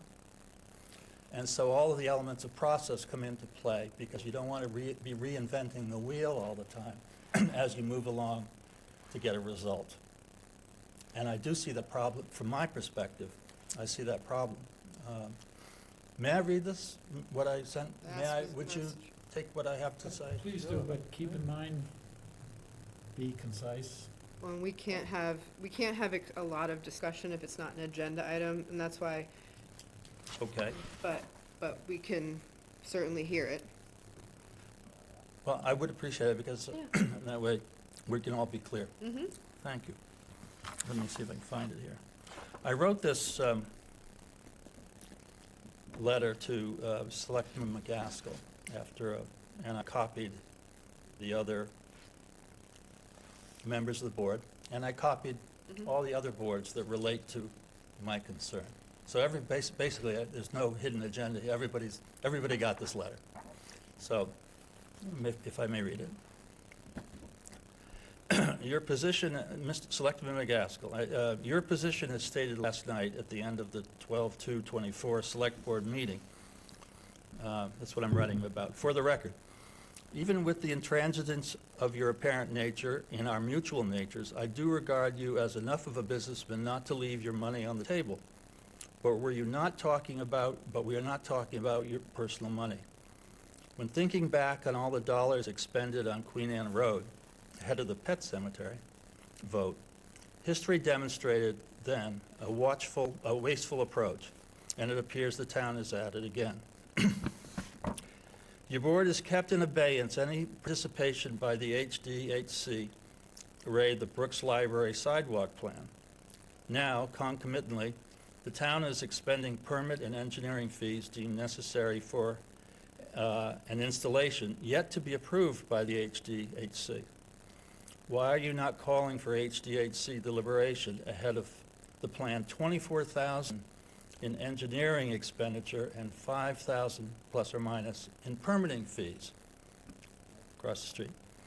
It is estimated this estimated $29,000 expenditure approximately included in the $115,000 voted for the work? And should the HDHC then choose to vote against the library trustees' plans, should the town have to absorb a needless expenditure, $29,000? The engineer will be paid while your board continues to struggle with Brooks Academy funding.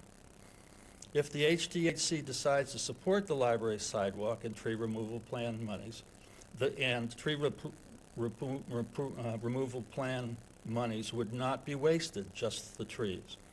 Ditto for the elevated boardwalk, draft Article 21, proposed north of Island Pond. The CONSCOM should require a schematic showing the location, should weigh in on the merits of the plan, take public comment, state recognized ownership of the land, and inform all that hunting will not be permitted in the area of the boardwalk. Should the CONSCOM vote to go along with the Cemetery Commission's request for funds, and should the CPC see preservation value in the boardwalk, then at least $59,000 in permitting and design fees will have been better spent. An engineered, detailed plan could be later presented to the relevant parties for review. If the commission and the committee don't go along with the Cemetery Commission proposal, then it will be money saved for Brooks Academy, one would presume. You have been outspoken about Walther Road, disagreeing with Town Council's interpretation of Josephine Jenkins' gift. My salient point to you is as follows. The stairs were not torched by the Harwich Fire Department. Since they were attached to the bathhouse, per the terms of gift, they too should have been torched. Josephine had no intention of leaving a private beach for the neighbors' benefit. And that's my letter, which I gather you will get. No, I'll give it to you tomorrow, I just got it. So it's really, I'm particularly focused on the boardwalk right now with you, because I think that's the one that you would be putting a good deal of your comments into. And I got somewhat excited because in doing my research, I went back and looked at the minutes from the various boards to come up to speed on this boardwalk in front of where I live, out at Island Pond. And the Cemetery Commission administrator wrote a couple of things that I'd like to just tell you. So, Mr. Sutton, Yeah. we actually can't consider any of these things here tonight, Okay? and I think you would be well-served to keep your comments to the appropriate venues and times, and when and if any of these items, some of them, like the library trees, will never come before us because we don't have any say on that Conservation Commission. But some of these other things, when and if they come before us, that would be your time to come and express your opinion on an agenda item, rather than here where we can't really discuss any of these things because it hasn't been on the agenda and Well, we can't talk about them because, I understand your point, but mine is, does it get on the agenda before you expend all these monies on? That is why I'm here to talk to you. The boardwalk, and I'm heartened by your comment. I got a comment from you not being very happy about this boardwalk, at least. So I'm heartened by that. I also got encouragement from the Conservation Commission and in a statement that you guys basically unanimously support the project.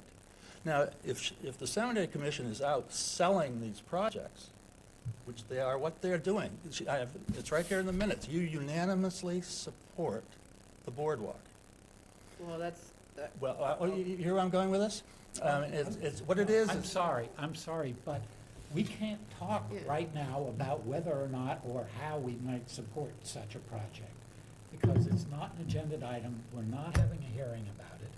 You have read the letter here in public, so anyone who wants to know your opinions can see and hear this. This is a public statement you've had, which is fine, but as far as going on about it and having a conversation about it, you can't do that. I understand. I don't ask for a And conversation. so, I don't want to spend more than a couple more minutes. on Okay, it. I'll get out of here in a minute. My point is that my question to you is, when will it be the conversation? Will it be after the $60,000 has been spent by the town, or will it be before? I can just say the Conservation Commission, as we've seen here tonight, people come forward with application, with a set of plans, and the commission determines whether or not it meets the Wetlands Protection Act and bylaw. Okay. They've applied to CPC for funding. That is up to the town meeting to approve those funds. I don't want to be argumentative. If between across the street and this boardwalk, there's $100,000 in permit fees and design work that will be paid for by this town, whether or not the boards approve it. Now, that is a question that I think we all need to consider. I'm not here to talk to you about the details of the boardwalk. I recognize that.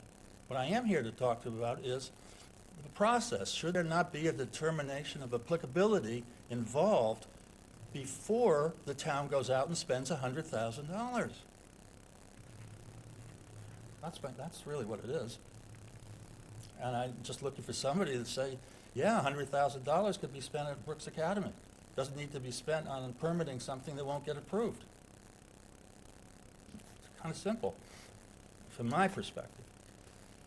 I was under the understanding that we just kind of thought it was a good idea, and Well, that she to was gonna have to proceed- go before the town meeting to get the money to do that. You can't talk about it. Okay. Well, I'd love to It's got come back. a couple of hurdles Yeah. before any money gets spent, and that's Right. all that needs to be said. It's not Yeah. automatically going to be spent, so. Well, okay. I'm not quite sure where that leaves me. But I thank you for your time. I hope when you look at the boardwalk, you'll remember that you had trouble with a hot tub going inside the 50-foot buffer. That's my last comment. Thank you very much. Thank you, man. Thank you.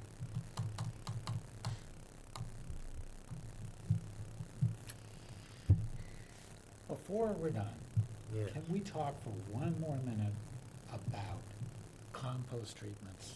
Sure, go ahead. Because I just want to make a point specifically in response to something you said, Wayne, which you said typically there isn't much nitrogen in compost. And if you look at the data sheet, it says 2.7% nitrogen, which sounds like not very much, particularly when you look at the commercial fertilizer, which is like 32% nitrogen. The problem is that they're just a bunch of little pellets that are applied 2.5 pounds per Right. 1,000 square feet, whereas the analysis is 2.7% nitrogen, but they're applying 800 pounds of that stuff per 1,000 square feet. Or he said, and that's based on what the data sheet says, which is 1/3 of an inch. And so 1/3 of an inch application comes to a yard per 1,000 square feet, which is 800 pounds. He modified that when he was talking to 1/4 of an inch. So, okay, it's not 1/3 of an inch, it's a little less, so it's not, 21 pounds, maybe it's only 16 pounds. It doesn't really matter. It's still an enormous amount of nitrogen. And I think that small number is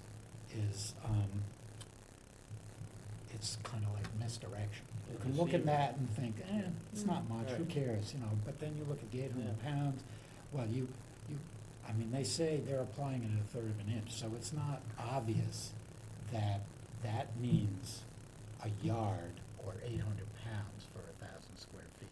But if you do the arithmetic, it's not math, it's arithmetic. If you just do the multiplications and sums, you come up with over 20 pounds per 1,000 square feet.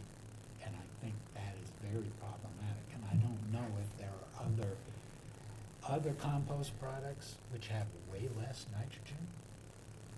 But even if it's, instead of 2.7, it's 0.27, it's still more nitrogen than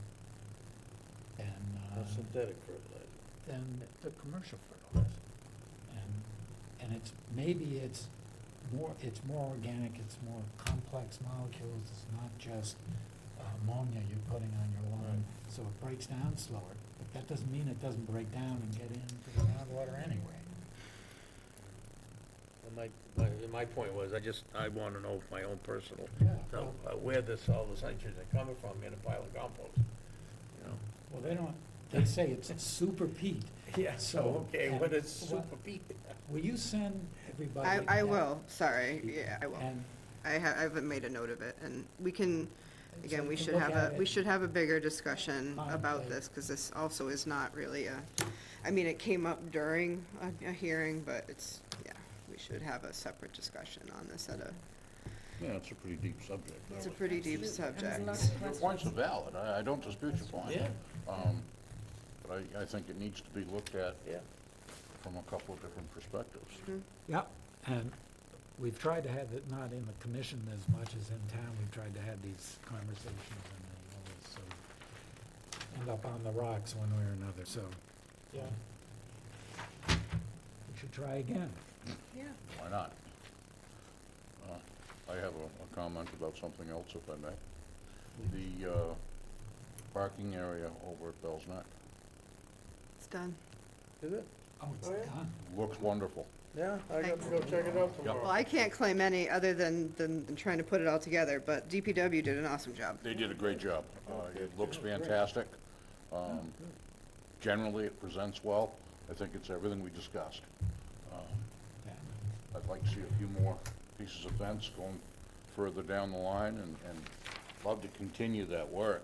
If we could do something very similar to that heading south, get the other parking area down by the bridge, get rid of that, move up on top of the hill There by are a the old couple bog. spots, there's not, yeah, because there's a couple of people who park where they shouldn't down there Right. too.